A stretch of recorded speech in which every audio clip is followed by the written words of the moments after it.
আমি এই মুহূর্তে আছি নেত্রকোনা জেলা আটপাড়া উপজেলার নাজিরগঞ্জ বাজারে। নাজিরগঞ্জ বাজারে এসে দেখেছি যে এখানে অধিকাংশ জায়গা খনাখন্দের সৃষ্টি হয়েছে। সেই সাথে ব্রিজ থেকে নামার সাথে সাথে দেখা যাবে যে এখানে নামার কোনো পরিবেশ নেই। আজকে আমি এখানে এর আগে দীর্ঘদিন আগে এসেছিলাম, এখানে এসে দেখেছি যে একেবারে ঢালু একটি জায়গা এবং এখানে একটা দুর্ঘটনা ঘটার সম্ভাবনা আছে। আপনাদেরকে দেখাই, দেখুন দেখুন এই রাস্তার ব্রিজের ঠিক মাথায় এই যে জায়গাটি দেখেন একবারে গর্ত। কখনো যদি কোনো রিক্সা, অটো রিক্সা কোনো কিছু এখানে পড়ে যায়, বড় ধরনের দুর্ঘটনা ঘটতে পারে। সেক্ষেত্রে বলবো যে রাস্তাটা দ্রুততম সময়ের মধ্যে সংস্কার করা প্রয়োজন।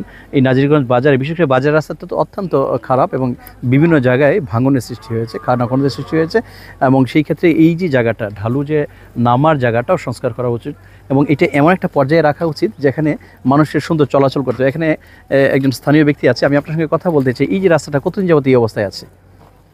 এই রাস্তাটা কতদিন যাবত এই অবস্থা? দীর্ঘদিন যাবত এই পরিবেশ।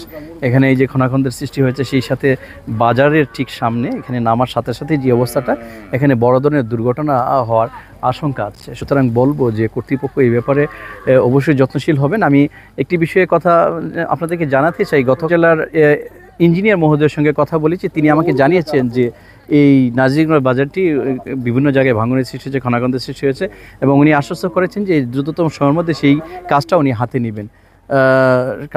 নেবেন। সেই ক্ষেত্রে আমি বলবো যে যারা এখানে স্থানীয় জনপ্রতিনিধি যারা আছেন এবং আমি প্রশাসনের উচ্চ পর্যায়ে সকলের কাছে অনুরোধ করছি যে বিশেষ করে এখানে অনেক মানুষের বসবাস। এই নাজিরগঞ্জ বাজারটি ভাঙনের বিভিন্ন জায়গায় খনাখন্দের সৃষ্টি হয়েছে, নামার পরের এই ব্রিজের নিচের যে অবস্থা সৃষ্টি হয়েছে, যেটা আমরা সরজমিনে আপনাদেরকে দেখাচ্ছি, এই জায়গাগুলো সংস্কার করার জন্য দ্রুততম সময়ের মধ্যে করবে বলে আশা করছি। এলাকাবাসী সেই দাবিটা এখানে জানাচ্ছে।